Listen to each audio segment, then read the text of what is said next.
व्याख्यामुद्रां करसारसिजैः पुस्तकं शङ्खचक्रे बिभ्रद्भिन्नस्फटिकरुचिरे पुण्डरीके निषण्णः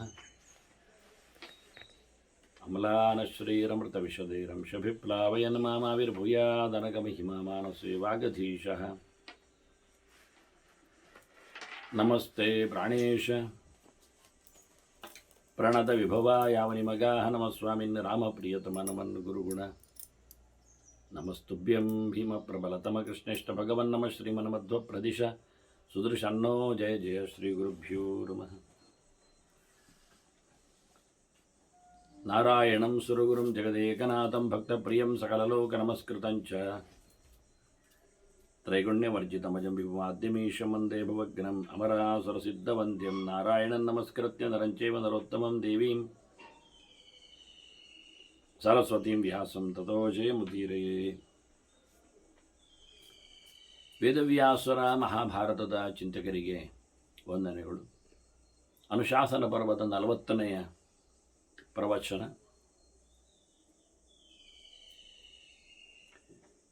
ಋಷಿಗಳ ಹತ್ತಿರದಲ್ಲಿ ಗರುಡನ ಸ್ವಾನುಭವದ ಕಥನ, ದೇವರ ವಿಷಯದಲ್ಲಿ, ನಾರಾಯಣನ ಮಹಿಮೆಯಲ್ಲಿ.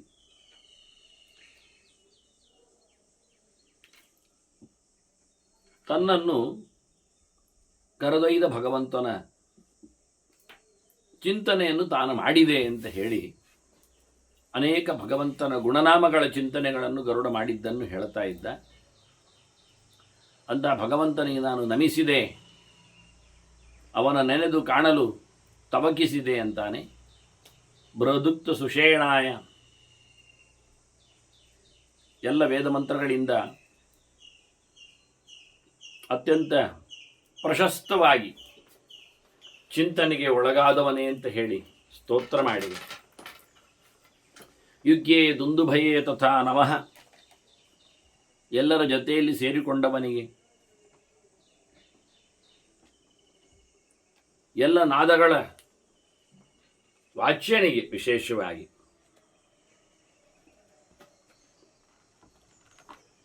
ದಾನವನ್ನು ಕೊಡಿರಿ, ದಮವನ್ನು ಪಾಲಿಸಿರಿ, ದಯೆಯನ್ನು ತೋರಿಸಿರಿ ಅಂತ ಲೋಕಕ್ಕೆ ಹೇಳಿದ ದಕಾರದ ವಿಶ್ಲೇಷಣೆಯಲ್ಲಿ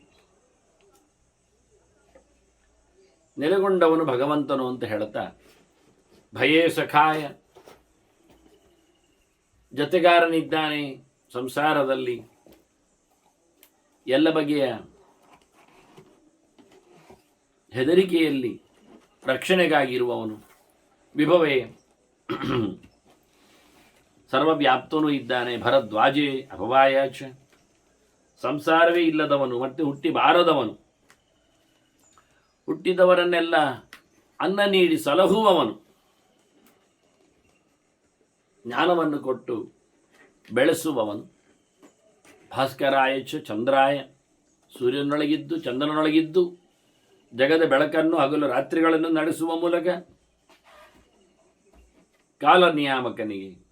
ಪದ್ಮನಾಭಾಯ, ಬ್ರಹ್ಮಾಂಡ ಉದರದ ನೆಲೆಯಲ್ಲಿ ಚತುರ್ಮುಖನನ್ನು ತಂದಿತ್ತವನಿಗೆ ನಮಸ್ಕಾರ. ಭೂರಿಣೇ, ಎಲ್ಲೆಡೆ ತುಂಬಿದವನು, ಎಲ್ಲವೂ ಇರುವವನು. ಪುನರ್ವಸು ಬೃಹತ್ವಾಯ, ಮತ್ತೆ ಮತ್ತೆ ಬ್ರಹ್ಮಾಂಡ ಸಂಪತ್ತನ್ನು ಹೊತ್ತಿರುವವನು, ಲೋಕಕ್ಕೆ ಸೊತ್ತು ಕೊಟ್ಟು ರಕ್ಷಿಸುವವನು. ಜೀವ ಪ್ರಭವಿಷಾಯಚ, ಜೀವರ ಎಲ್ಲರ ಎಲ್ಲ ಬಗೆಯ ಮತ್ತೆ ಮತ್ತಿನ ಹುಟ್ಟಿಗೆ ವಿಶೇಷವಾದ ಸಲಕರಣೆಗಳನ್ನು ಕೊಡುವವನಿದ್ದಾನೆ. ಅವರ ಸಾಧನೆಗಾಗಿ ವಷಡ್ಕಾರಾಯ ಸ್ವಾಹಾಯ ಸ್ವಧಾಯ ನಿಧನಾಯ ಚ, ವೇದ ಮಂತ್ರಗಳೆಲ್ಲ ಕೊಟ್ಟ ಆಹುತಿಗಳನ್ನು ಸ್ವೀಕರಿಸುತ್ತಾ ದೇವಾರಾಧನೆಯಲ್ಲಿ, ಪಿತೃಕರ್ಮಗಳಲ್ಲಿ, ಅಷ್ಟೇ ಅಲ್ಲದೆ ಸಾಮದ ಚಿಂತನೆಗಳಲ್ಲಿ, ನಿಧನ ಸಾಮ,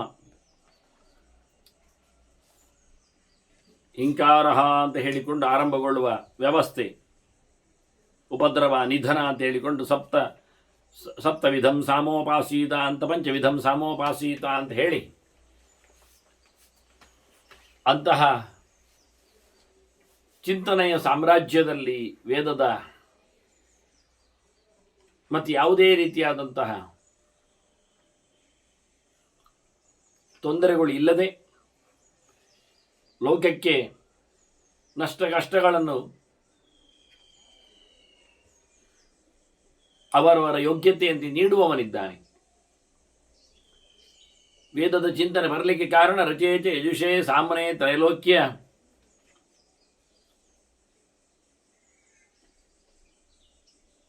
ರದ ಕಾಂತ.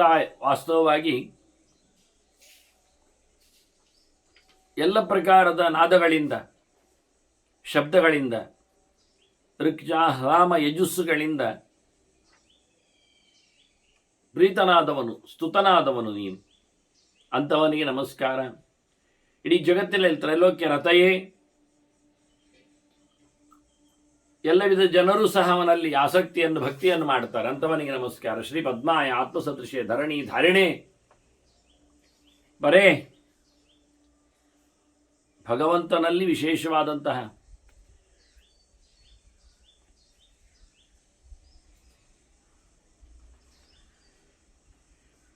ಎಲ್ಲವೂ ಸಹ ಪೂರ್ಣವಾಗಿ ನಿಂತದ್ದರಿಂದ, ಎಲ್ಲವನ್ನು ಪೂರ್ಣಗೊಳಿಸುವುದರಿಂದ ಭಗವಂತ ಪೂರಣೆ ಧಾತುವಿನಿಂದ ಪರಿಹಿ ಹರಿಯಿದ್ದಾಗೆ ಅಂತ ಪರಮಾತ್ಮನೇ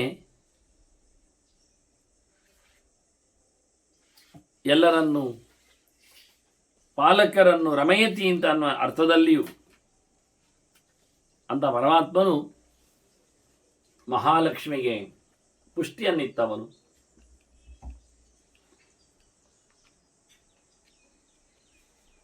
ತನಗಾರು ಎಣೆ ಇರದೇ ಇರತಕ್ಕಂತಹ ಏಕಮೇವ ಅದ್ವಿತೀಯನಾದ ಭಗವಂತನಿದ್ದಾನೆ. ಇಡೀ ಜಗತ್ತನ್ನು ಯಾವತ್ತೂ ಹೊತ್ತುಕೊಳ್ಳುವವನು. ಇತ್ತ ಶ್ರೀಪದ್ಮಾಯ ಆತ್ಮಸದೃಶೆ ಧರಣಿ ಧಾರಿಣೆ ಅಂತ ಲಕ್ಷ್ಮೀಧರಾಭ್ಯಾಂ ಅಶ್ಲಿಷ್ಟ ಅನ್ನುವ ನೆಲೆಯಲ್ಲಿ ಈ ಚಿಂತನೆ ತರುವಂತೆ ಅಂತಹ ಪರಮಾತ್ಮನು ಸೌಮ್ಯ ಸ್ವರೂಪಾಯ. ಇತ್ತ ಸೃಷ್ಟಿಯ ನೆಲೆಯಲ್ಲಿ ಬಂದಾಗ ಸೌಮ್ಯ ರೂಪದಲ್ಲಿ ಇರ್ತಾನೆ. ಸಂಹಾರದ ಕಾಂತಿಗೆ ನಿಂತಾಗ ಅವನು ಉಗ್ರನಾಗಿ ಕಾಣಿಸಿಕೊಳ್ಳುತ್ತಾನೆ. ಹೀಗೆ ಎರಡು ಪ್ರಕಾರದ ರೂಪಗಳಲ್ಲಿ ನೆಲೆಗೊಂಡವನಿದ್ದಾನೆ. ಅದೆರಡು ಭಗವಂತನದ್ದೇ ಶುದ್ಧ ರೂಪವೇ ಆಗಿರುತ್ತದೆ. ಹಾಗೆ ಸೌಮ್ಯೆ ಸುಮನಸ್ಸೆಯೇ ನಮಃ. ಒಳ್ಳೆಯ ರೀತಿಯಾದಂತಹ ಎಲ್ಲರ ಮೇಲೆ ಅನುಗ್ರಹ ಮಾಡತಕ್ಕಂತಹ ಕಾರುಣ್ಯವುಳ್ಳ ಮನ ತುಂಬಿದವ ನೀನು. ಸುಂದರವಾದಂತಹ ಶಾಸ್ತ್ರ ಚಿಂತನೆಗಳಲ್ಲಿ ಮೈಗೂಡಿಕೊಂಡವನು, ಸೋಮನಲ್ಲಿ ನೆಲೆಗೊಂಡವನು. ವಿಶ್ವಾಯ ಚ ಸುವಿಶ್ವಾಯ ವಿಶ್ವರೂಪಧರಾಯ ಚ. ಇಡೀ ಜಗತ್ತಿನಲ್ಲಿ ವ್ಯಾಪಿಸಿ ನಿಂತವನು. ರಕ್ಷಣೆಗಾಗಿ ಎಲ್ಲರೊಳಗೆ ಪ್ರವೇಶ ಮಾಡಿದವನು. ವಿಶಿಷ್ಟವಾಗಿ ಇದ್ದವನು. ಇಡೀ ಜಗತ್ತಿನ ಎಲ್ಲ ಸಂಗತಿಗಳನ್ನು ಸಹ ಅದಕ್ಕೆ ಬೇಕಾದ ಹೆಸರು ಕೊಟ್ಟು ಆಕಾರ ಕೊಟ್ಟು ಅದರ ರಕ್ಷಣೆಯಲ್ಲಿ ನೆಲೆಗೊಂಡವನು. ಕೇಶವಾಯ ಸುಕೇಶಾಯ ರಶ್ಮಿಕೇಶಾಯ ಭೂರಿಣೆ. ಪ್ರಶಸ್ತವಾದ ತಲೆಗೂದಲುಂಟು ಅನ್ನೋ ನೆಲೆಯಲ್ಲಿ ಕೇಶವ ಅಂದರೂ ಕೇಶವದತಃ ಅನ್ನುವ ಮೂಲಕ ವಿಶೇಷವಾದ ವರದಿಂದ ಕೊಬ್ಬಿರತಕ್ಕ ಕೇಶಿಯಸ್ತ್ರನ್ನು ಸಂಹಾರ ಮಾಡಿದವ. ಅಂಶೈರ್ಮೇ ಕೇಶು ಸಂಹಿತೆಯಿಂದ ಹೇಳಿದ್ದಾನೆ ಕೃಷ್ಣನೇ. ಕಿರಣಗಳು ಕೇಶಗಳು ಅಂತ. ಹಾಗಾಗಿ ರಶ್ಮಿಕೇಶಾಯ. ಅದರಂತೆ ಸಹಜವಾಗಿ ಜ್ಞಾನಕಿರಣಗಳು. ಜಗತ್ತೆಲ್ಲೂ ಭಗವಂತನ ವಿಶೇಷವಾದಂತಹ ಸನ್ನಿಧಾನಕ್ಕೆ ಪಾತ್ರವಾಗಿ ವಿಭೂತಿಗಳೆನಿಸಿಕೊಂಡಿವೆ. ಅಂತ ಶುದ್ಧವಾದ ಆನಂದವನ್ನು ಪಡೆದಿರತಕ್ಕಂಥ ಸುಖರು ಯಾರಿದ್ದಾರೆ ಅವರಿಗೆ ಈಶ ಸ್ವಾಮಿಯಾಗಿ, ಮುಕ್ತ ಸ್ವಾಮಿಯಾಗಿ, ಬ್ರಹ್ಮಾದಿಗಳಿಗೆ ಒಡೆಯನಾಗಿ ನಿಂತವನು. ಹಿರಣ್ಯಗರ್ಭಾಯ ನಮಃ ಸೌಮ್ಯಾಯ ವೃಷರೂಪಿಣೆ. ವೃಷಾಂದ್ರ ಧರ್ಮವನ್ನು ನಿರೂಪಿಸುವವನು ಭಗವಂತ. ಆಶ್ರಮ ಧರ್ಮಗಳನ್ನು, ವರ್ಣಧರ್ಮಗಳನ್ನು ಕಾಲಧರ್ಮಗಳನ್ನು, ಸಮಾಜ ಧರ್ಮಗಳನ್ನು, ವ್ಯಕ್ತಿ ಧರ್ಮಗಳನ್ನು, ಹೀಗೆ ಅನೇಕ ಪ್ರಕಾರವಾದ ಧರ್ಮಗಳಿಂದ ಜಗತ್ತಿಗೆ ಆನಂದವಾಗಿರುವಂತೆ ಮಾಡಿದವನು. ರಮಣೀಯವಾದ, ಅತ್ಯಂತ ಸುಖಾತ್ಮಕವಾದ ಬ್ರಹ್ಮಾಂಡ ಗರ್ಭವನ್ನು ಜಗದ ಸಾಧನೆಗೆ ನಿತ್ತವನು ನೀನು. ಅಂಥವನಿಗೆ ನಮಸ್ಕಾರ. ನಾರಾಯಣ ಅಗ್ರ್ಯವಪುಷೇ ನಾರಾಯಣೋ ಇದಮಗ್ರಾಸೀತ್ ಅಂತ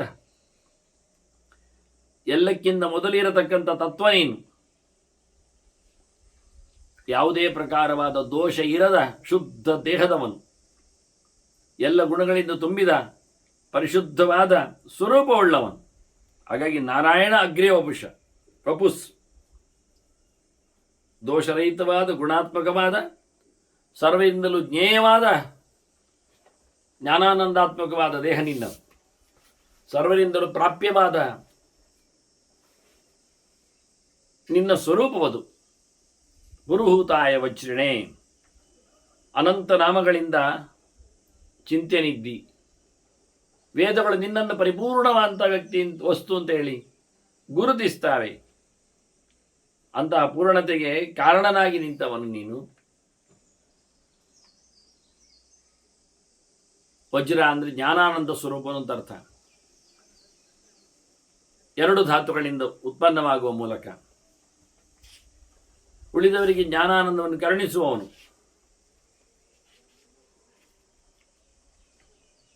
ಅತ್ಯಂತ ಮೌಲ್ಯಯುತವಾದ ಸಂಗತಿ ನೀನು ಅನ್ನುವ ನೆಲೆಯಲ್ಲಿಯೂ ಅಷ್ಟೇ ಅಲ್ಲದೆ ವಿಶೇಷವಾದ ಆಯುಧಗಳು, ಅದರಲ್ಲಿ ವಿಶಿಷ್ಟವಾದ ವಜ್ರದಲ್ಲಿ, ಆಯುಧದಲ್ಲಿ ನೆಲೆಗೊಂಡವನು. ಆಯುಧ ಹಿಡಿದ ಇಂದ್ರನಲ್ಲಿ ನಿನ್ನ ವಿಶೇಷವಾದ ವಿಭೂತಿ ಇದೆ. ಹಾಗಿರಲಾಗಿ ಇಂದ್ರ ಮೂರು ಲೋಕದ ಒಡೆಯನಾಗಿರ್ತಾನೆ. ನೀನು ಒಮ್ಮೆ ಆ ಸ್ಥಾನದಲ್ಲಿ ನಿಂತು ಇಂದ್ರ ಪದವಿಯನ್ನು ಆಳಿದವನೇ. ವರ್ಮಿಣೆ ವೃಷಸೇನಾಯ ಧರ್ಮಸೇನಾಯ ರೋಧಸೆ, ಕವಚ ತೊಟ್ಟವನು, ಎಲ್ಲರಿಗೂ ಕವಚವಾಗಿ ನಿಲ್ಲುವವನು, ಜ್ಞಾನದ ವರವನ್ನು ಇತ್ತವನು ನೀನು. ಹಾಗೆಯೇ ಧರ್ಮದ ಸೇನೆ ನಿನ್ನದು. ನೀನು ಸೈನ್ಯದಲ್ಲಿ ಧರ್ಮನಾಗಿ ನಿಲ್ತೀಯ. ಲೋಕವನ್ನು ರಕ್ಷಿಸಕ್ಕ ಸೇನೆಗೆ ಅಭೀಷ್ಟಗಳನ್ನು ವರ್ಷಿಸುವವನು ನೀನು. ಯಾರು ಇನಸಹಿತರಾಗಿರುತ್ತಾರೆ ಅಂಥವರನ್ನು ಆಶೀರ್ವದಿಸುತ್ತೀಯ. ಜ್ಞಾನಿಗಳ ದಂಡಿಗೆ ಧರ್ಮದ ಶೇಖವನ್ನು ನೀನು ಕೊಡುವವನು. ಹಾಗಾಗಿ ನೀನು ಧರ್ಮಾತ್ಮನೂ ಇದ್ದೀಯ, ಸೇನಾಧರ್ಮನೂ ಇದ್ದೀಯ, ವೈರಿಗಳನ್ನು ತಡೆಯುವವನು, ಯಾರಿಂದಲೂ ತಡೆಯಲು ಆಗದವನು, ಜಗತ್ತಿಗೆ ಈ ಜಗತ್ತನ್ನೇ ಕೊಡುವ ಮೂಲಕ ತಡೆಯಾಗಿ ನಿಂತವನು, ನಿನ್ನೆಡೆಗೆ ಬರಲು ತಡಮಾಡುವವನು, ತಡಮಾಡಿಸುವವನು. ಅದಕ್ಕೆ ಬೇಕಾಗಿರುವಂತೆ ಮುನಯೇ ಜ್ವರಮುಕ್ತಾಯ ಜ್ವರಾಧಿಪತಯೇ ನಮಃ.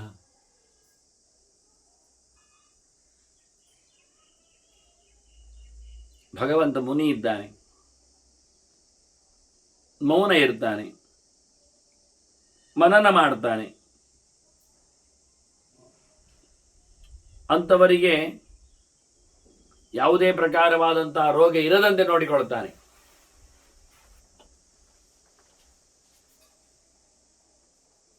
ಹಾಗಾಗಿ ಅಂತಹ ಲೌಕಿಕವಾದ ಕರ್ಮದ ನೆಲೆಯಲ್ಲಿ ನಿಂತಾಗ ಬರತಕ್ಕಂಥ ರೋಗಗಳಿಂದ ಮುಕ್ತನಾಗಿದ್ದಾನೆ. ಉಪಲಕ್ಷಣೆ ಜ್ವರ. ಆ ಎಲ್ಲ ರೋಗಗಳಿಗೆ ಒಡೆಯೋನು ನೀನೇ.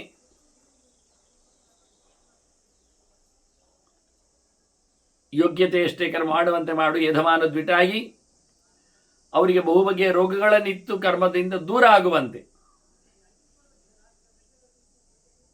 ನಡೆಸಿಕೊಡುವವನು ನೀನು. ಅನೇತ್ರಾಯ ತ್ರಿನೇತ್ರಾಯ ಪಿಂಗಳಾಯ ವಿಡೂರ್ವಿಣೆ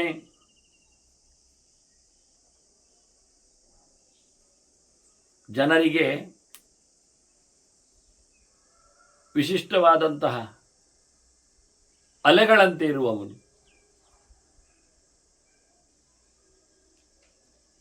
ಎಲ್ಲ ಪ್ರಕಾರದ ಪರೀಕ್ಷೆಯವನು ನೀನು.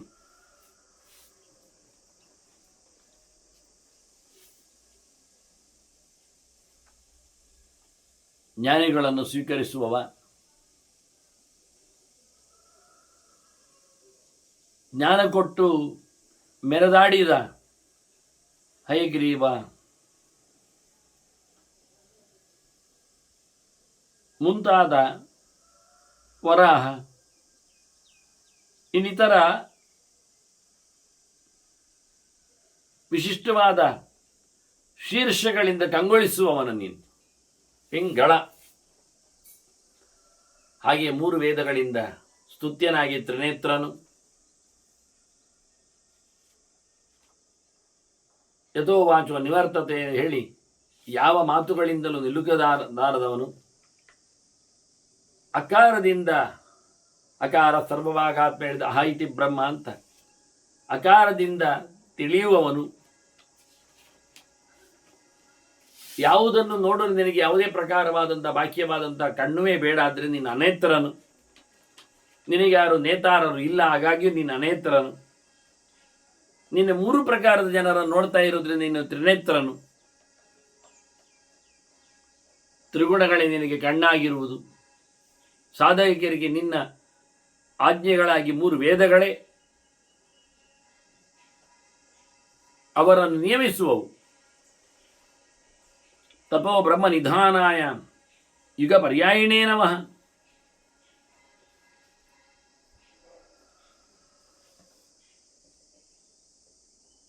ಸಾಧಕರಿಗೆ ವೇದದ ನಿಲುವು, ವೇದದ ಚಿಂತನೆಯು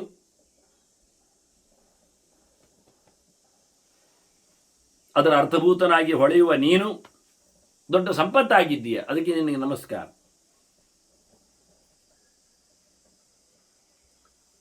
ಬ್ರಹ್ಮರ್ಷಿಗಳಿಗೆ, ತಪಸ್ವಿಗಳಿಗೆ ವಿಶೇಷವಾದ ಸಂಪತ್ತನ್ನು, ತಪಸ್ಸನ್ನು, ಜ್ಞಾನವನ್ನು ಕರುಣಿಸುವವನು ನೀನು. ಆಯಾ ಯುಗಕ್ಕೆ ಅನುಗುಣವಾದಂತಹ ರೂಪಗಳಿಂದ, ಬಣ್ಣಗಳಿಂದ, ಲೀಲೆಗಳಿಂದ ನೀನು ಮತ್ತೆ ಮತ್ತೆ ಅವತರಿಸುವವನು ನೀನು. ಶರಣಾಯ ಶರಣ್ಯಾಯ ಭಕ್ತೇಷ್ಟ ಶರಣಾಯ ಚ.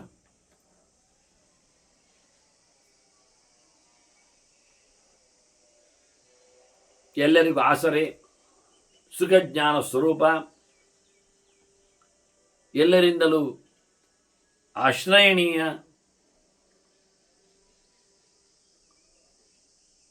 ಎಲ್ಲ ಭಕ್ತರಿಗೆ ಇಷ್ಟವಾದಂತಹ ಮನೆ ನೀನು. ಅವರಿಷ್ಟವಾಗಿರತಕ್ಕಂಥ ಆನಂದವನ್ನು ಕೊಡುವವನು ನೀನು. ಆನಂದದ ಉದ್ಗಾರವನ್ನು ಅವರಲ್ಲಿ ಹಾವು ಹಾವು ಹಾವು ಅಂತ ಹೇಳಿಕೊಂಡು ಅವರು ಸಾಮಗಾನ ಮಾಡುವಂತೆ ಮಾಡುವವನು ನೀನು. ಹಾಗಾಗಿ ನಿನಗೆ ಸರ್ವ ನಮಃ ಸರ್ವಭವೇಶಾಯ, ಎಲ್ಲವನ್ನುಂಟು ಮಾಡುವವನಿಗೆ, ಜಗದೆಲ್ಲದರ ಅರಸನಿಗೆ ನಮಸ್ಕಾರ. ಭೂತ ಭವ್ಯ ಭವಾಯುಷ. ಹಿಂದಿನ ಮುಂದಿನ ಇವತ್ತಿನ ಎಲ್ಲರದರ ಆಗು ಹೋಗುಗಳ ನಿಯಂತ್ರಕನಾಗಿ ನಿಂತ ನಿನಗೆ ಹಿಂದೆಯೂ ಮುಂದೆಯೂ ಈಗಲೂ ಮತ್ತೆ ಮತ್ತೆ ನಮನಗಳು. ಪಾಹಿಮಾಂ ದೇವದೇವೇಶ, ನನ್ನನ್ನು ಸರ್ವೋತ್ತಮನಾದ ಭಗವಂತನ ನಾರಾಯಣನ ರಕ್ಷಣೆ ಮಾಡಿ. ಕೋಪೆಜೋಸಿ ಸನಾತನಃ, ನೀನೆಂದು ಯಾರಿಂದಲೂ ಹುಟ್ಟದವನು, ನಿನಗೆ ತಂದೆ ತಾಯಿಗಳಿಲ್ಲ, ನೀನು ಮೊದಲಿಂದಲಿದ್ದವನು ಅದೇ ಪ್ರಕಾರದಲ್ಲಿ. ಹಾಗೆಯೇ ನಿನ್ನನ್ನು ಎಲ್ಲ ಮಾತುಗಳು ಹೇಳ್ತಾರೆ. ಕಂ ಬ್ರಹ್ಮ ಖಂ ಬ್ರಹ್ಮ ಅಂತೇಳಿ ಆನಂದ ಪ್ರಕಾರನಾಗಿ ನಿಂತವನು ನೀನು. ಹಾಗಾಗಿ ಆನಂದಕ್ಕೆ ಚ್ಯುತಿ ಬರತಕ್ಕಂತಹ ಜನ್ಮ ಅದು ನಿನಗಿಲ್ಲವೇ ಇಲ್ಲ, ಜೀವನ ಹಾಗೆ. ಅಂತಹ ನೀನು ನಿನಗೆ ನಾನು ಶರಣಾಗಿದ್ದೇನೆ ಅಂತ ಹೇಳಿ ನಾನು ಗರುಡ ಹೇಳುತ್ತಾನೆ, ನಾನು ಅವನಿಗೆ ಶರಣಾಗಿದ್ದೆ ಅಂತ ತಲೆಬಾಗಿದ್ದೆ, ಸ್ತುತಿಸಿ ನನ್ನನ್ನು ಸಮರ್ಪಿಸಿಕೊಂಡಿದ್ದೆ. ಏವಂ ಗತೋಸ್ಮಿ ಶರಣಂ ಶರಣ್ಯಂ ಬ್ರಹ್ಮಯೋನಿನಂ. ಚತುರ್ಮುಖನನ್ನೇ ಹೆತ್ತವ, ವೇದದಲ್ಲಿ ವೇದ್ಯನಾಗುವವ, ಇಡೀ ಬ್ರಹ್ಮಾಂಡದ ಅರಸ, ಜ್ಞಾನಿಗಳಿಗೆ ಆಪ್ಯ, ಅಂತಹ ಭಗವಂತನನ್ನು ನಾನು ಶರಣಾದೆ.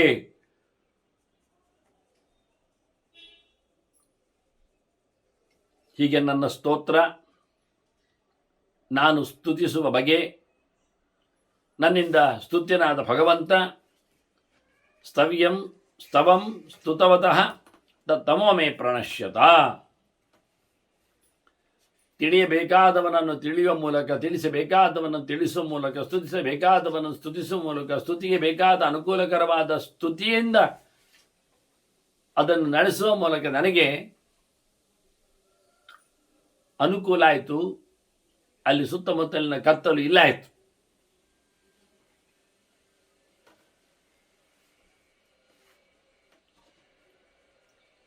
ಎಲ್ಲ ಬೆಳಕಾಗಿದೆ, ಎಲ್ಲ ಹಗಲಾಗಿದೆ. ನನ್ನ ಒಳಗಿನ ಅಜ್ಞಾನಗಳು, ಕಷ್ಟ ನಷ್ಟಗಳು, ದುಗುಡಗಳು ಅದೆಲ್ಲ ಕಳೆದೋಗಿದೆ. ಭಯಂಚಮೇ ವ್ಯಪಗತಂ, ನನಗೆ ಯಾವುದೇ ಹಿಡಿದರಿಕೆ ಇಲ್ಲ ಆಯಿತು. ಈಗ ಬೆಂಕಿಯಲ್ಲಿ, ದಾರಿಯಲ್ಲಿ ಬಹಳಷ್ಟು ಬೆದರಿದವನು ನಾನು. ಹೀಗೆ ಭಗವಂತನ ಚಿಂತನೆ ಮಾಡ್ತಾ ನನಗೆ ಯಾವುದೇ ಪ್ರಕಾರವಾದಂತಹ ಕಸಿವಿಸಿ ಇಲ್ಲಾಗಿ ಹೋಯಿತು. ಅಷ್ಟೇಗೆ ನಾನು ಕಂಡಿರತಕ್ಕ ಬಹಳ ದೊಡ್ಡ ಗಾತ್ರದ ಒಂದಷ್ಟು, ಇಲ್ಲಿ ಅವರು ಯಾರು ಏನು ಎಲ್ಲ ಹೇಳಲಿಕ್ಕೆ ಹೋಗಲಿಲ್ಲ, ಹಿಂದೆ ಹೇಳಿದ್ದಾನೆ ಅಂತ, ಅವುಗಳೆಲ್ಲ ಕಾಣದಾದವು. ಈಗ ಪಕ್ಷಿನೋಂತರ ಭವನ್, ಪಕ್ಷಿನೋಂತರ ಗತಾ ಅಭವನ್, ಏನಿಲ್ಲ.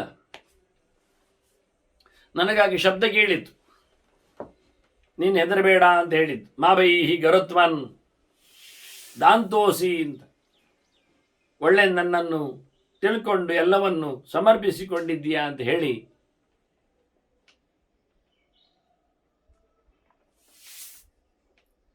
ನನಗೆ ಸದ್ದು ಕೇಳಿದೆ.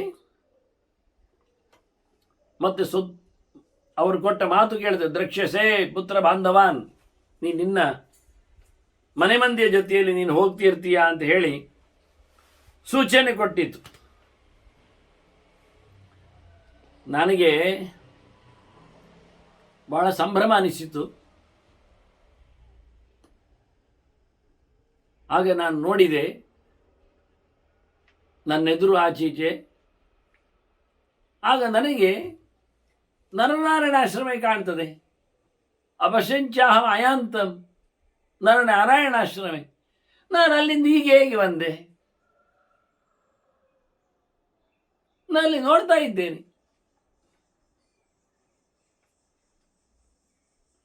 ನನಗೆ ಅರ್ಥ ಆಗಲಿಲ್ಲ.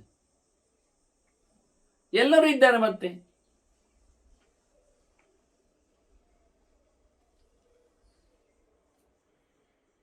ಯಜತಸ್ತಾನ್, ಕೆಲವರು ಹೋಮ ಹವನ ಮಾಡ್ತಾ ಇದ್ದಾರೆ.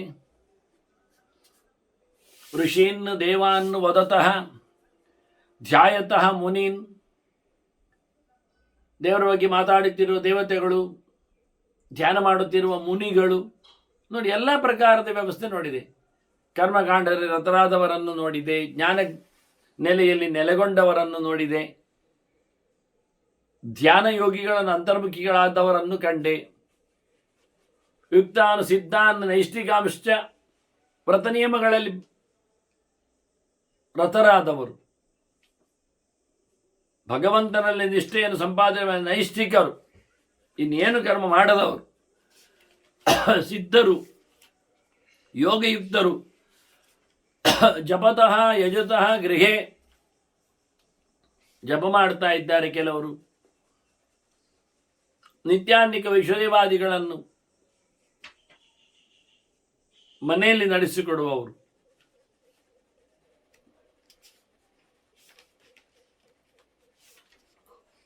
ಅದನ್ನೆಲ್ಲ ಕಂಡೆ. ಪುಷ್ಪಪೂರ್ವೈಕ್ಷಿಪ್ತಂ ಧೂಪಿತಂ ದೀಪಿತಂ ಹೂತಂ, ಅಲ್ಲೇನು ಮಂತ್ರಮಯ ಕೇಳ್ತಾ ಇತ್ತು, ಅದೆಲ್ಲ ಇಲ್ಲಿ ನಡೆದೋಗಿದೆ. ಧೂಪ ಆಗಿದೆ, ದೀಪ ಆಗಿದೆ, ಆಹುತಿ ಕೊಟ್ಟಾಗಿದೆ. ಬಹಳ ಚೆನ್ನಾಗಿ ನನಗೆ ಆದ ಘಟನೆಗಳು ಕಾಣುತ್ತಾ ಇವೆ. ವಂದಿತಂ ಸಿಕ್ತ ಸಮೃದ್ಧಂ ನಾರಾಯಣಾಶ್ರಮಂ, ನಾರಾಯಣಾಶ್ರಮ ನೇರ್ಪುಗೊಂಡಿದೆ, ಚೆಲುವಾಗಿದೆ. ಬಹಳ ಚಂದವಾದಂತಹ ಚಿಂತನೆಗಳು.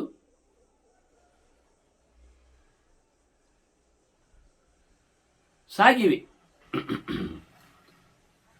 ತದದ್ಭುತಮಿಮಂ ದೃಷ್ಟ ವಿಸ್ಮಿತೋಸ್ಮಿ ತದಾ ಅನಘ. ಓ ಋಷಿಗಳೇ, ನನಗೆ ತುಂಬ ಆಶ್ಚರ್ಯ ಆಯಿತು.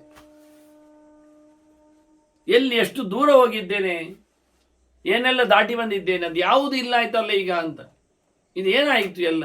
ಯಾವುದೇ ಪ್ರಕಾರಗಳ ಚಿಂತನೆ ಕಾಣ್ತಾ ಇದೆ ಅಲ್ಲ. ನಡೆದ ಘಟನೆಗಳು ಹೌದು, ಇಲ್ಲಿ ಆದ ಹಾಗೆ ಉಂಟು. ಈಗ ನಾನು ನಾರಾಯಣಾಶ್ರಮಕ್ಕೆ ವೇಗವಾಗಿ ಹೋದದ್ದು, ಅಲ್ಲಿಂದ ಕರ್ಕೊಂಡು ಹೋಗಿ ಎಲ್ಲ ತೋರಿಸಿ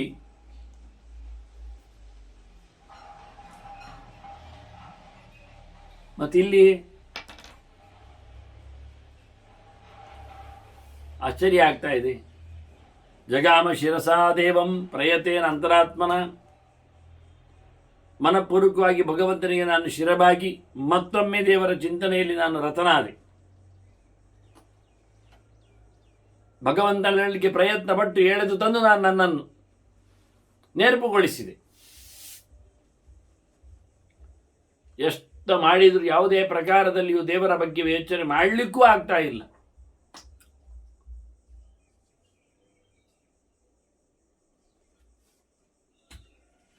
ಕೇವಲ ಕರ್ಮತಂತ್ರ.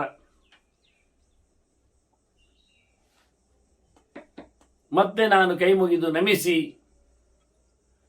ಮತ್ತೆ ಚಿಂತನೆ ಆರಂಭ ಮಾಡಿದ್ದೇನೆ. ನಮಸ್ತೆ ಭಗವನ್ ದೇವ ಭೂತಭವ್ಯ ಭವತ್ ಪ್ರಭೋ.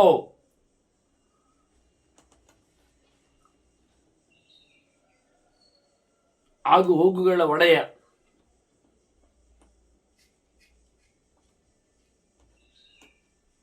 ಇರುವ ಚಿಂತನೆಗಳಲ್ಲಿಯೂ ಅಲ್ಪ ಕಾಲದಲ್ಲಿಯೂ ಇನ್ನೆಷ್ಟೋ ವಿಘ್ನಗಳು ಬಂದು ಹೋಗುವುದು. ಭಗವಂತನನ್ನೇ ನಂಬಿ ನಿಂತವರವರು. ಅಂತಹ ಭಗವಂತನ ಅಸ್ತಿತ್ವಕ್ಕೆ, ಅವನ ವಿಶೇಷವಾದ ಪಾರ್ವತ್ಯಕ್ಕೆ ನಮಸ್ಕಾರ ಅಂತಾನೆ. ಇದೆಲ್ಲ ಏನಿದು, ಏಕೆ, ಹೇಗೆ ಪ್ರಶ್ನಿಸಿಕೊಳ್ತಾನೆ. ಭಗವಂತನ ಬಗ್ಗೆ ಹೇಳ್ತೇನೆ. ಸ್ವಭಾವಸ್ತವ ದುರ್ಜ್ಞೇಯ ಪ್ರಾದುರ್ಭಾವ ಅಭವಸ್ಯ ಚ.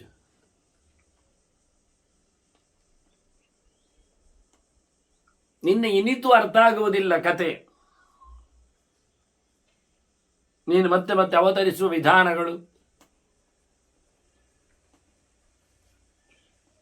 ಜನರ ಉದ್ಧಾರಕ್ಕಾಗಿ, ನಿನಗಂತೂ ಸಂಸಾರದ ಸಂಸ್ಪರ್ಶವೇ ಇಲ್ಲದವನ್ ನೀನು. ನಿನ್ನ ಅರಿವೇ ಅರ್ಥ ಆಗುವುದಿಲ್ಲ, ನಿನ್ನ ಇರುವಿಕೆಯೇ ಗೊತ್ತಾಗುವುದಿಲ್ಲ. ಭವದ್ಭೂತ ಭವಿಷ್ಯೇಶ ಸರ್ವಥಾ ಗಹನಂ ಭವಾನ್. ಮತ್ತೆ ಮತ್ತೆ ಮೂರು ಕಾಲದ ಒಡೆಯ ಹೇಳೋದು ಯಾಕೆ ಕೇಳಿದರೆ, ಹಿಂದಿನವರು ಮುಂದಿನವರು ಯಾರು ತಿಳ್ಕೊಳ್ಳಿಲ್ಲ ಅಂತ ತಿಳಿಸ್ಲಿಕ್ಕೆ.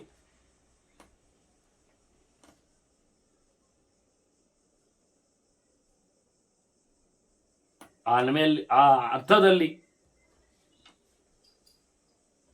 ನೀನು ಯಾರಿಗೂ ಅರ್ಥ ಆಗದೇ ಇರತಕ್ಕ ಸರ್ವಥಾ ಗಹನಂ, ಅತಿ ಗುಟ್ಟಾದ ವಸ್ತು ನೀನು. ಅವರ ಒಡೆಯನಾಗಿದ್ದು ಅವರಿಗೆ ಸ್ವಾಮ್ಯದ ಅನುಭವದಲ್ಲಿದ್ದರೂ ನೀನು ಅರ್ಥ ಆಗುವುದಿಲ್ಲ. ಏನದು ಅಗ್ನಿ, ಏನು ಅಗ್ನಿಹೋತ್ರಗಳು,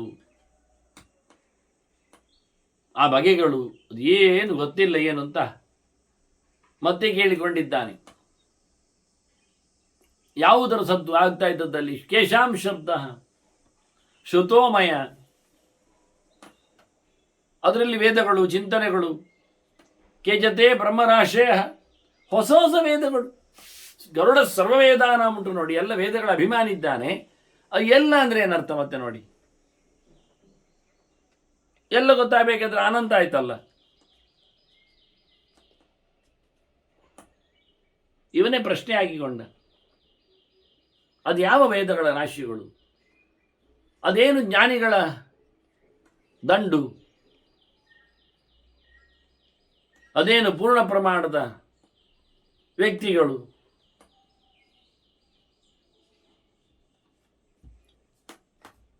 ಅವರ ಮಾತು ಕೇಳಿದೆ, ಅದ್ರ ಗೊತ್ತಿಲ್ಲ ಏನಂತ. ಆಗ ನಾರಾಯಣ ಅವನಿಗೆ ಹೇಳ್ತಾನೆ, ನನ್ನ ಬಗ್ಗೆ ಯಾರು ತಿಳಿದಿಲ್ಲ ಮಾರಾಯ. ಮಾಮ್ನ ವೇದ ನ ಗಂಧರ್ವಾಹ, ಮಾಮ್ನ ವೇದಾಹ ನ ಗಂಧರ್ವಾಹ ನಾಸುರಾಹ ನ ಚ ರಾಕ್ಷಸಾಹ ವಿದುಃ ತತ್ವೇನ ಸತ್ವಸ್ಥಂ.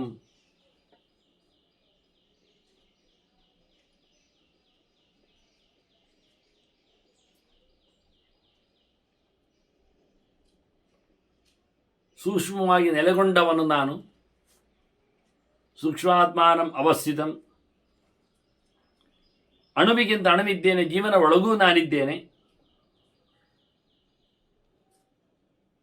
ಅಂಥವನನ್ನು ಪರಿಪೂರ್ಣವಾಗಿ ಯಾರು ತಿಳ್ಕೊಳ್ಳಿಕ್ಕೆ ಆಗುವುದಿಲ್ಲ. ಗರುಡ ಹೇಳ್ತಾನೆ, ನಾನು ತಿಳಿದಿಲ್ಲ.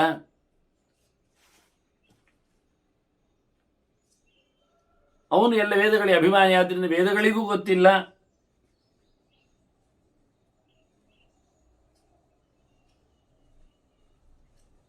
ಇನ್ನೂ ವೇದಗಳಿವೆ.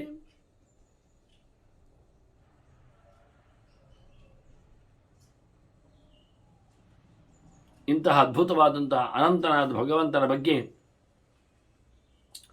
ಅತ್ತ ಹಾಡುವವರು ಮಾತನ್ನು ಹೊಸೆತ್ತು ತೋರಿಸಿಕೊಡುವವರು ಗಂಧರ್ವರು, ಅವರು ತಿಳಿದಿಲ್ಲ. ಯಾವ ದೇವತೆಗಳಾಗಲಿ, ರಾಕ್ಷಸರಾಗಲಿ, ವರಬಲದಿಂದಾಗಲಿ ನನ್ನ ಬಗ್ಗೆ ತಿಳ್ಕೊಂಡಿಲ್ಲ ಅಂತ ನಾರಾಯಣ ಹೇಳ್ತಾನೆ ಗರುಡನಿಗೆ. ನನ್ನ ಶುದ್ಧ ಸ್ವಭಾವವನ್ನು ಅರಿದಿಲ್ಲ.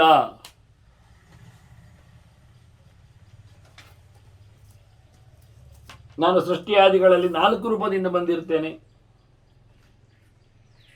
ಈ ವ್ಯೂಹದ ಬಗ್ಗೆ ಹಿಂದೆಯೂ ಶಾಂತಿ ಪರ್ವದಲ್ಲಿ ಬಂದಿದೆ ಮಾತುಗಳು.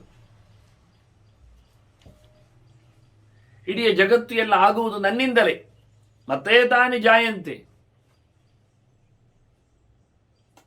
ವಿಶಿಷ್ಟವಾದ ಪಂಚಭೂತಗಳು, ತ್ರಿಗುಣಗಳ ಸೃಷ್ಟಿ, ಅದಕ್ಕೆ ಸಂಬಂಧಪಟ್ಟಂತೆ ಮುಂದೆ ಮಾಯೆಯ ಸೃಷ್ಟಿ,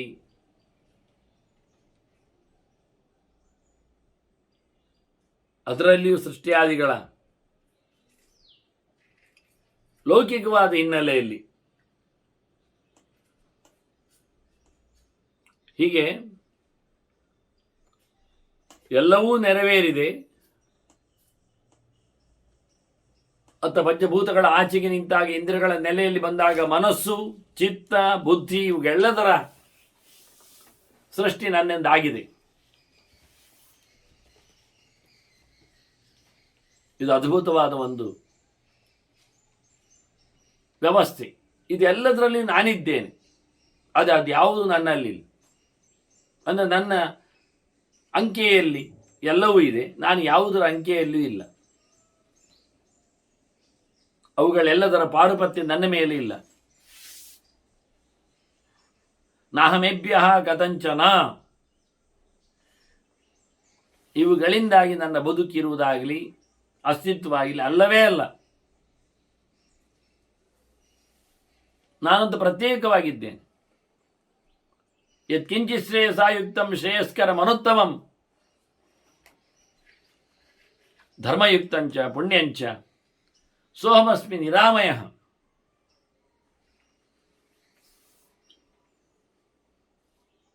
ನಾನು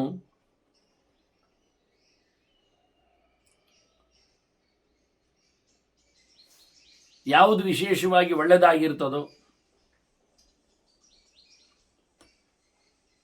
ಹಿತಕರ ಅಂತ ಅರ್ಥ ಅಲ್ಲ, ಪ್ರಿಯಕರ ಅಂತ ಅರ್ಥ ಅಲ್ಲ, ಆತ್ಯಂತಿಕವಾದ ಶ್ರೇಯಸ್ಸು, ಮುಂದಿನ ಹಂತದಲ್ಲಿ ಉದ್ಧಾರ ಆಗುವಂತೆ ಅಂತಹ ಒಂದು ಒಳ್ಳೆಯ ಕೆಲಸ ಯಾವುದಿರ್ತದೋ,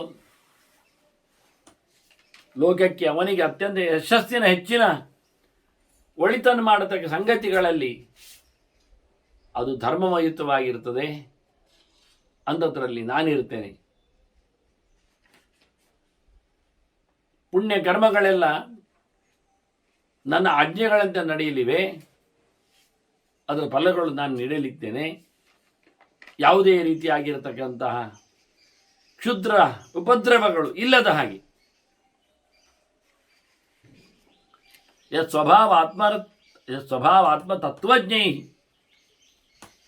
ಯಾರು ತಮ್ಮನ್ನು ತಾನು ಚೆನ್ನಾಗಿ ತಿಳಿದುಕೊಂಡು ಹೊರರೂಪದಲ್ಲಿನ ತತ್ವಗಳನ್ನೆಲ್ಲ ತಿಳಿದಿರ್ತಾರೆ,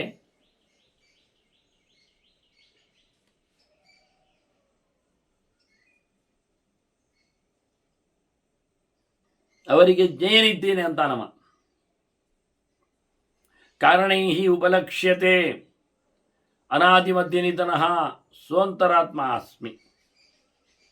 ಶಾಶ್ವತ ಎಲ್ಲ ವಸ್ತುಗಳಲ್ಲಿಯೂ ನಾನು ನೆಲೆಗೊಂಡಿದ್ದೇನೆ, ಅಂತರ್ಯಾಮಿಯಾಗಿ, ಯಾವುದೇ ವಿಕಾರಗಳಿಲ್ಲದೆ, ಯಾವುದೇ ಪ್ರಭೇದಗಳಿಲ್ಲದೆ ಎಲ್ಲದರ ಒಳಗೂ ಇರತಕ್ಕ ನಾನು.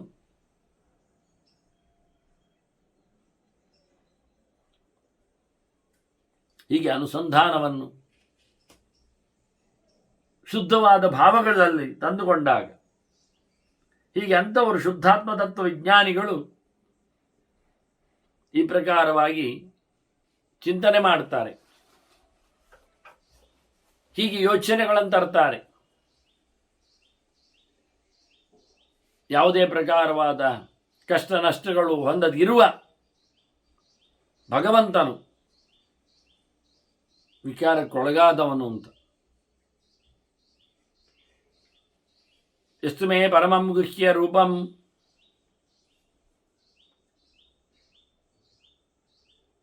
ಅತ್ಯಂತ ಸೂಕ್ಷ್ಮ ಅರ್ಥದರ್ಶಿಭಿ ಗೃಹ್ಯತೆ.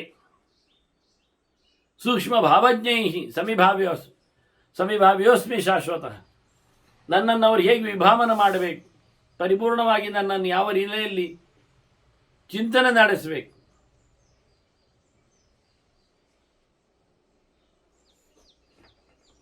ಅತ್ಯಂತ ಸೂಕ್ಷ್ಮವಾದ ಭಾವಗಳಿಂದ. ಇಲ್ಲಿ ಭಾವಶಬ್ದವು ಭಕ್ತಿಯನ್ನು ಉಲ್ಲೇಖ ಮಾಡ್ತದೆ, ಭಾವಭಕ್ತಿಷ್ಠ ಭಜನಂ ಅಂತ.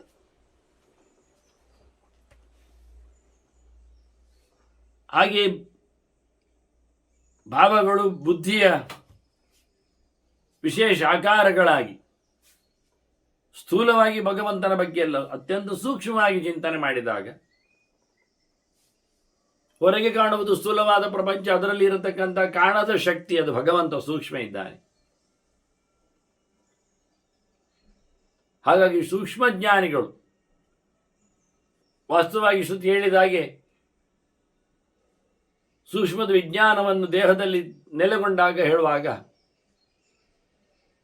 ಹೃದಯ ಮಿತ್ಯಾರುಣೇಯ ಉದರಮಿತಿ ಅಂತ ಹೇಳಿಕೊಂಡು ಬ್ರಹ್ಮಾಯಿ ವತಾಯಿ ಅಂತೇಳಿ ಉದರಂ ಬ್ರಹ್ಮೇತುಪಾಸೀತ ಹೃದಯ ಬ್ರಹ್ಮೇತುಪಾಸೀತ ಅಂತ ಹೇಳ್ತಾ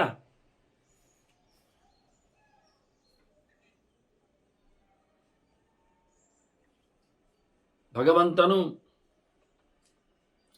ಅತ್ಯಂತ ಸೂಕ್ಷ್ಮನಾಯಿ,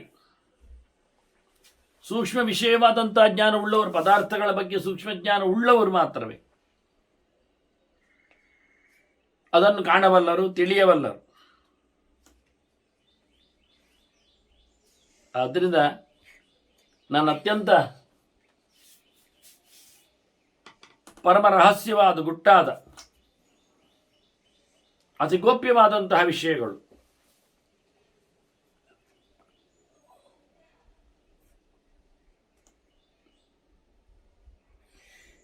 ಅತ್ಯಂತ ಶಾಸ್ತ್ರಗಳಲ್ಲಿ ಪ್ರಸಿದ್ಧವಾದಂತಹ ಚಿಂತನೆಗಳು.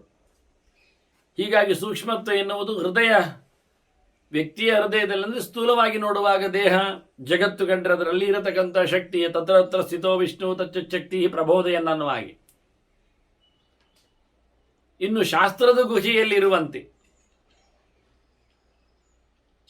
ಸೂಕ್ಷ್ಮವಾದ ಮನಸ್ಸೊಂದು ಮಥನ ಮಾಡಿದ ಮನಸ್ಸಿನಿಂದ ಚಿಂತನೆ ಮಾಡಿದ ಪ್ರಕಾರದಲ್ಲಿ ಗುಹಾ ಸಂತಂ ಮಾತರಿಶ್ವಾಮಥಾಯತಿ ಹೇಳಿದಾಗೆ ಶಾಸ್ತ್ರದ ಗುಹೆಯಲ್ಲಿ ಅದು ರಹಸ್ಯವಾಗಿ ಅದರ ಮೇಲುನೋಟ ಅರ್ಥವನ್ನು ಶಾಸ್ತ್ರದಲ್ಲಿ ಹೇಳಲಿಕ್ಕೆ ಬರುವುದೇ ಇಲ್ಲ. ಅದು ಅಲ್ಲ, ಅದು ಎಲ್ಲ ಪುರಾಣಗಳು ಸೇರಿ, ಪುರಾಣಗಳೇನು ಭಾಷಾತ್ರಯದಿಂದ ದೂರ ಇಲ್ಲ. ಹಾಗಾಗಿ ಎಲ್ಲ ಪುರಾಣಗಳಲ್ಲಿ ಏಕಪ್ರಕಾರವಾದಂತಹ ಹೇಳಿಕೆಗಳನ್ನು ನಾವು ಗಮನಿಸುವುದು ಬಹಳ ಕಷ್ಟ. ಅದರಿಂದ ಯಾವುದೇ ಅರ್ಥವನ್ನು ಯಾವುದಕ್ಕೂ ಹೇಳಲಿಕ್ಕೆ ಬರ್ತದೆ.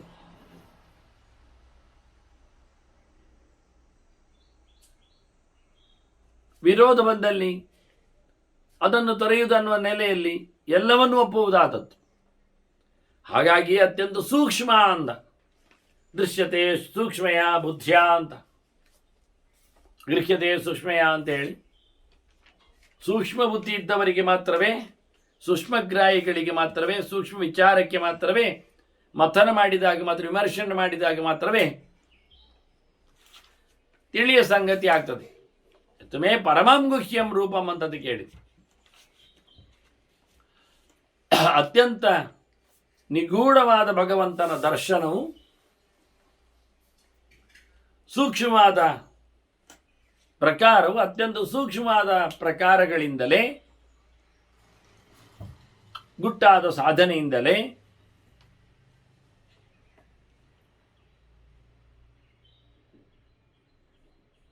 ಅದನ್ನು ತಿಳಿಯಬೇಕಾಗಿದೆ. ಹೀಗೆ ಅಂತಹ ತಿಳಿದವರು ಸೂಕ್ಷ್ಮ ಭಾವಜ್ಞರು ಇದ್ದಾರೆ ಅಂತ ಹೇಳಿ ಭಗವಂತ ಗರುಡನಿಗೆ ತನ್ನ ಚಿಂತನೆಗಳನ್ನು ಸಮರ್ಪಿಸಿದ್ದಾನೆ. ಇಂತಹ ಭಗವಂತನ ಅರಿವುಗಳನ್ನು, ದೇವರು ಹೇಳಿರತಕ್ಕ ಚಿಂತನೆಗಳನ್ನು ಗರುಡ ಋಷಿಗಳಿಗೆ ಸಮರ್ಪಿಸಿದ. ಮುಂದೆ ಕೆಲವು ಮಾತುಗಳೊಂದಿಗೆ ಭೀಷ್ಮರು ಈ ಚಿಂತನೆಯನ್ನು ಧರ್ಮರಾಜನಿಗೆ ಕೊಟ್ಟಿದ್ದಾರೆ. ವಂದನೆಗಳೊಂದಿಗೆ ಶ್ರೀಕೃಷ್ಣ ಅರ್ಪಣಸ್ತು. ನಾರಾಯಣ ನಾರಾಯಣ ನಾರಾಯಣ.